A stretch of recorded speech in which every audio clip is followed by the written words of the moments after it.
दूसरे वक्त ना यहाँ बैठकर ओम नमः शिवाय का जाप कर रहे हैं और तुम्हें भी यहाँ बैठकर ओम नमः शिवाय का जाप करना है। जी पिताजी। पिता पुत्र मिलकर ओम नमः शिवाय का जाप करने लगते हैं। ओम नमः शिवाय, ओम नमः शिवाय, ओम नमः शिवाय। इस तरह शिव जी की पूजा अर्चना करते करते रात्रि का प्रथम चरण बीत गया। शिव पूजा का दूसरा चरण रात्रि जागरण का था, लेकिन जागरण के लिए कुछ ही भक्त रह गए थे। रात्रि जागरण करते करते सभी भक्तजनों को नींद आने लग गई और सभी मंदिर में कहीं न कहीं जाकर सोने लग गए। मूल शंकर को पूरा यकीन था कि देर रात शिव जी के दर्शन अवश्य होंगे, इसलिए वो लगातार शिवलिंग को निहारे जा रहे थे। इस तरह बहुत समय बीत गया। अब उन्हें भी झपकी आने लग गई थी। पानी के छींटे मारकर उन्होंने खुद को जगाए रखा।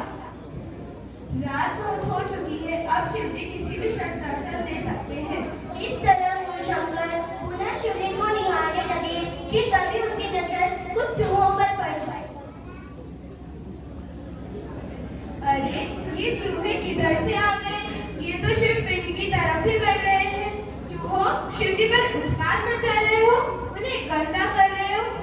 इतना सब कुछ हो जाने पर भी शिव जी प्रकट क्यों नहीं हुए? इस शिव में तो चूहों को भगाने का भी बल नहीं है। उठिए पिताजी, उठिए। क्या हुआ मूल बेटे, क्यों उठा रहे हो? देखिए पिताजी, कुछ चूहे शिवलिंग पर उत्पात मचा रहे हैं, उन्हें गंदा कर रहे हैं। इतना सब कुछ हो जाने पर भी शिव जी प्रकट क्यों नहीं हुए? बताइए पिताजी, बताइए। जो स्वयं की रक्षा नहीं कर सकते, वो हमारी रक्षा कैसे करेंगे? मेरा इस मंदिर में रहने का कोई कारण नहीं। कृपया मुझे घर जाने की आज्ञा दें। ठीक है मूल बेटे, अब हमें ये आडंबर छोड़ना होगा और कुछ नया अनुसंधान शुरू करना होगा। इस घटना के कुछ दिन बाद ही मूलशंकर के चाचा और बहन की मृत्यु हो गई। उसे संसार से वैराग्य हो गया। घर वालों ने उसकी ऐसी दशा देख उसका विवाह करवाने की सोची। इस समय उनकी आयु 22 वर्ष की थी, लेकिन उन्हें विवाह में कोई रुचि नहीं थी। इसलिए मूलशंकर ने घर को छोड़ दिया। घर छोड़ने के बाद वह सच्चे गुरु की खोज में इधर उधर भटकने लगे। घूमते घूमते उन्हें नर्मदा नदी के किनारे बसे पूर्णानंद सरस्वती के आश्रम में आकर संन्यास ग्रहण किया। अब वे दयानंद सरस्वती कहलाने लगे। गुरु पूर्णानंद का आश्रम, गुरु विरजानंद का आश्रम दयानंद के दरवाजे पर दस्तक देते हुए।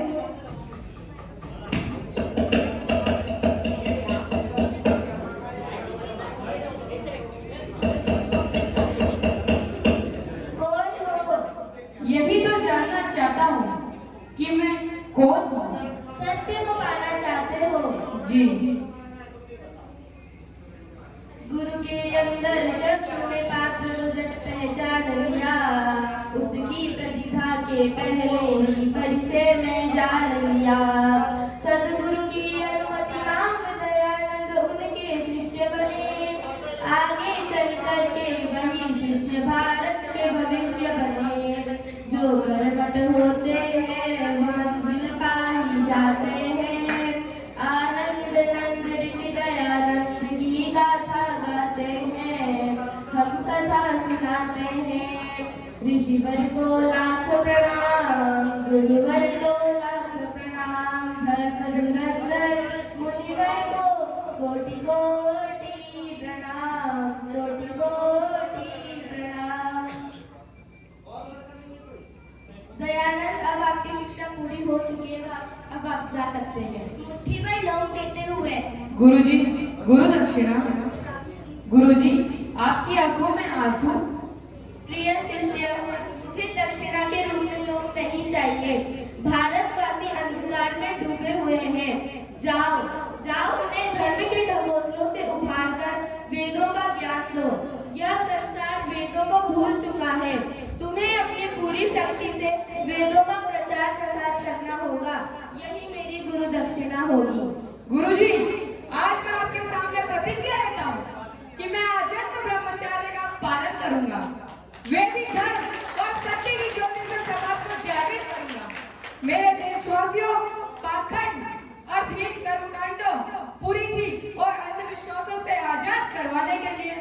मैं स्वयं को न्यौछावर करता हूँ।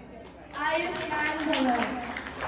दयानंद गुरु के चरण छूकर आश्रम से बाहर आ गए। वे वैदिक धर्म का प्रचार प्रसार करने के लिए भारत के गांव-गांव पर शहर-शहर में घूमने लगे। समाज में छुआछूत व अंधविश्वास का बोलबाला था। स्त्रियों शूद्रों को पेट भरने का अधिकार नहीं था। विदेश यात्रा करने पर लोगों को समाज से बाहर कर दिया जाता था। दयानंद ने समाज में व्याप्त इन सभी बुराइयों का विरोध करने का संकल्प लिया। उन्होंने जनता को धर्म के सच्चे स्वरूप से परिचित करवाया। अपने विचारों को स्वामी दयानंद ने सत्यार्थ प्रकाश नामक एक पुस्तक में लिखा है। उन्होंने बाल विवाह, अन्नमेल विवाह, जात-पात और छुआछूत जैसी बुराइयों का विरोध कर अंधविश्वास जैसे कृत्यों का गठन किया। आर्य समाज की स्थापना की। आज तो भारत के प्रत्येक नगर में आर्य समाज मंदिर है। स्वामी दयानंद अपने समय के बहुत बड़े समाज सुधारक थे। उनका कथन था कि जन्म से सभी समान हैं। कर्मों के आधार पर ब्राह्मण तथा शूद्र बनते हैं। इसलिए ऊंच नीच की भावना ठीक नहीं। शूद्र भी ब्राह्मण का पद पा सकता है। उन्होंने शुद्धि आंदोलन चलाए, अन्य तथा बालक आश्रम खुलवाए। बाल विवाह का विरोध। छोटी सी उम्र परनाई हो भरोसा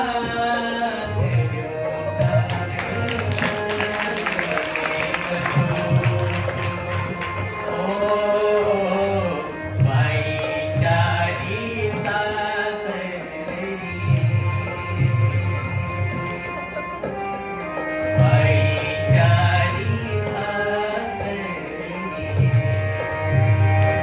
रुक जाओ। गुड्डे गुड्डियों से खेलने की उम्र में आप इन बच्चों का विवाह करवा रहे हो। आपको शर्म आनी चाहिए। ये कोई इनके विवाह करवाने की उम्र है, ये तो इनके पढ़ने लिखने की उम्र है। इससे अच्छा तो यह होता कि आप लोग इनकी पढ़ाई लिखाई पर ध्यान देते। सती प्रथा का अंत।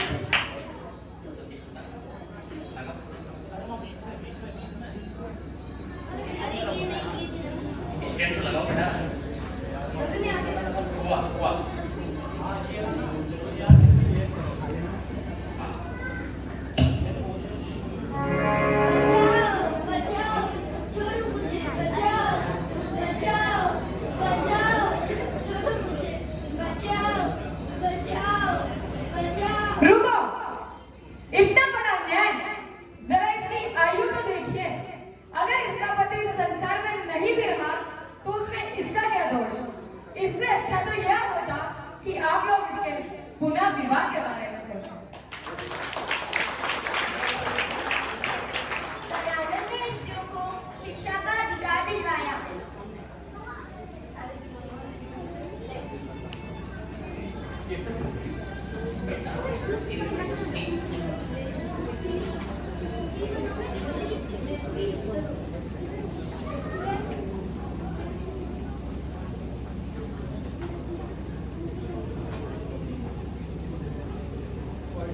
रुक जाओ, वापस करो उनकी पुस्तकें। महिलाओं को भी पढ़ने लिखने और शिक्षित होने का अधिकार है।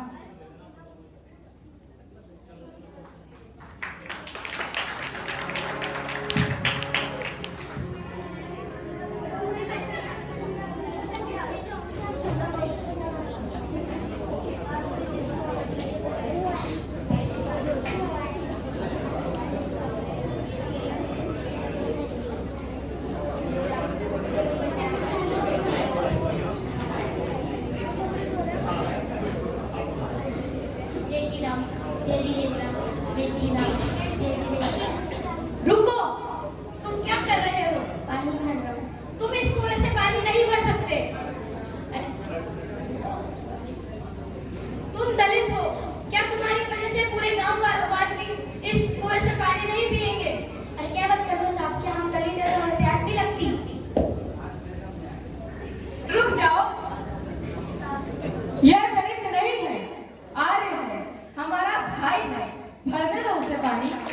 जन्म से कोई मनुष्य छोटा या बड़ा नहीं होता, वह छोटा या बड़ा बनता है अपने कर्मों से। आओ, धर्म करो।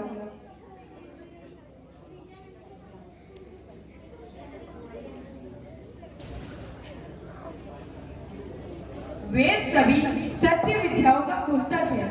वेदों का पढ़ना पढ़ाना, सुनना सुनाना हम सभी आर्यों का परम धर्म है, परम कर्तव्य। सब सत्य विद्या और जो पदार्थ विद्या से जाने जाते हैं उन सभी का आदिमूल परमेश्वर है। वो हमारा पिता है, निर्गुण है, निराकार है और सर्वव्यापक है। आओ हम सब मिलकर विश्व कल्याण के लिए एक संकल्प लें।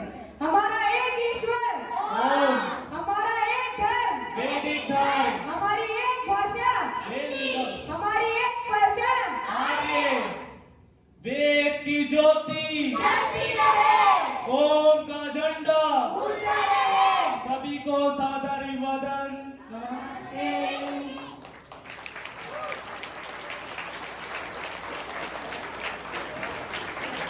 बहुत ही मनमोहक